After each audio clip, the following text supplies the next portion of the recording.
മഴക്കാലമാണ്. ഒരു അപകട വാർത്ത വരികയാണ്. കോഴിക്കോട് ബേപ്പൂരിൽ തോണി മറിഞ്ഞാണ് അപകടം. അപകടത്തിൽപ്പെട്ട 4 മത്സ്യത്തൊഴിലാളികളെയും രക്ഷിച്ചു എന്ന വിവരം കൂടിയുണ്ട്. പരപ്പനങ്ങാടിയിൽ നിന്ന് മീൻ പിടിക്കാൻ പോയവരാണ് അപകടത്തിൽപ്പെട്ടത്.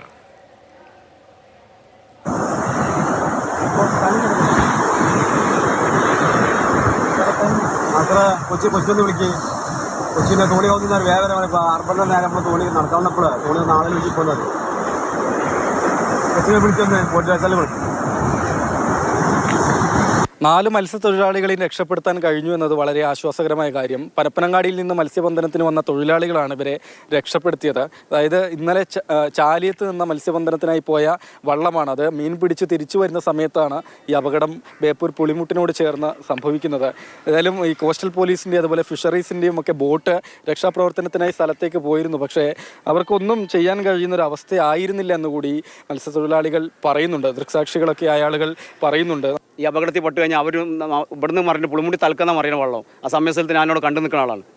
ഞാൻ സമയസ്ഥലം ഞാൻ ഒരുപാട് ആൾക്കാർ വിളിച്ച് പറഞ്ഞ് അപ്പോൾ ബോട്ട് വരുന്നതെന്ന് അറിഞ്ഞു. ബോട്ട് വന്ന് അവിടെ ഒന്ന് കിടക്കുകയാണ്. അപ്പോൾ ഈ ആളുകൾ ജീവൻ വെച്ച് കണ്ട് നമുക്കൊന്നും ചെയ്യാൻ കഴിയില്ല. അവിടെ നമ്മൾ പുളിമുട്ടി മേലെ തലക്ക് നിൽക്കുകയാണ്. നമുക്ക് ചാടാനെ പിടിക്കൊന്നും കഴിയില്ല. ഈ ആളുകൾ ഒയ്യിപ്പോവാണ്. ഇവിടെ വെള്ളം പാലും ഉണ്ട്.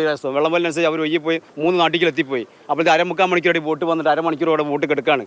അവർ വന്നിട്ട് അടുത്ത് വന്നിട്ട് റിവേഴ്സ് വെച്ച് പോകണം ബോട്ട്. അവർക്കൊന്നും ചെയ്യാൻ കഴിയില്ല എന്ന് പറഞ്ഞിട്ട് ഈ അപകടം ഉണ്ടാകുമ്പോൾ ഒരു ബോട്ട് വന്ന് ഫിഷറീസിൻ്റെ ബോട്ട് വന്ന് മേലെ നിൽക്കണ്ടേ. ഈ അപകടം ഉണ്ടായിട്ട് എത്തുമ്പോഴത്തേനും ആളുകൾ ബോട്ട് മഞ്ചലം മറിഞ്ഞ് പോവാണ്. ആൾ മരിച്ചു പോകും. തിരയിലേക്ക് ഇറങ്ങാൻ പറ്റുന്നില്ല.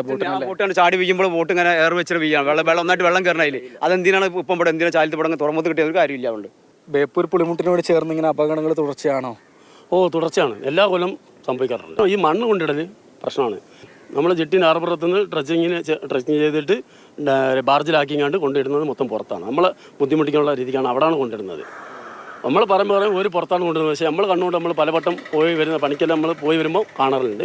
അവിടെ തന്നെ ഒഴിവാക്കിയാണ്ട് വെല്ല കറങ്ങിയാണ്ട് ഇങ്ങനെ പോരും. ഈ കാലവർഷം മാറുമ്പോൾ കാറ്റ് വന്നാലും ഈ തുറമുഖത്ത് കയറാൻ കഴിയില്ല. ഇവിടെ നല്ല മണ്ണ് വന്ന് അടിഞ്ഞ് കിടക്കുന്ന സ്ഥലമാണ്. ഒരു സൈഡിൽ കൂടി മാത്രം വെള്ളം ഓടാൻ പറ്റുള്ളൂ. ഓടിക്കഴിഞ്ഞാൽ ഒരു സൈഡിൽ കയറി കഴിഞ്ഞാൽ കല്ലാണ്. കല്ലുമ്പോൾ കയറിയ വെള്ളം മറിഞ്ഞ് അപ്പോൾ ഒന്നും ചെയ്യാൻ കഴിയില്ല. അപ്പോൾ എന്തെങ്കിലും അപകടം ഉണ്ടാകുമ്പോൾ ആളെ രക്ഷപ്പെടുത്താൻ ഒരു ബോട്ട് നമുക്ക് ആവശ്യപ്പെടാം. അത് ഈ കടൽക്ഷോഭമുള്ള സമയത്ത് എല്ലാ സമയത്തും വേണ്ട. നമുക്ക് ഈ കടൽക്ഷോഭ തിരമാലയുള്ള സമയത്ത് ഒരു ബോട്ട് ഇവിടെ ആവശ്യമാണ് തുറമുഖത്ത്. തൊഴിലാളികളെ രക്ഷിക്കുന്നതിന് വേണ്ടി പോയതിന് ശേഷം തിരികെ നിർത്തിയിടുന്നതിന് വേണ്ടി കോസ്റ്റൽ പോലീസിൻ്റെ ബോട്ട് പോകുന്ന ദൃശ്യങ്ങളാണ് നമ്മൾ കണ്ടത്. ഏതായാലും ഇവർ മത്സ്യത്തൊഴിലാളികൾ പറയുന്നത് പോലെ കടലിലേക്ക് തിരമാല ശക്തമായി ഉണ്ടാകുന്ന സമയത്ത് അങ്ങോട്ടേക്ക് ഇറങ്ങാൻ കഴിയാത്ത ബോട്ട് എന്തിനാണ് ഇവിടെ ഇങ്ങനെ വെച്ചിരിക്കുന്നത് എന്നുള്ള ഒരു ചോദ്യമാണ്. ഈ ചൂണ്ടിക്കാണിച്ചതുപോലെ തന്നെ പുളിമുട്ടിനോട് ചേർന്ന് ചെളി ഇടുന്നത് കൂടി അപകടങ്ങൾ വർദ്ധിപ്പിക്കുന്നതിന് കാരണമാകുന്നുണ്ട്. അതുകൂടി ഒഴിവാക്കുന്നതിനുള്ള നടപടികൾ വേണമെന്നാണ് മത്സ്യത്തൊഴിലാളികൾക്ക് ആവശ്യപ്പെടാനുള്ളത്.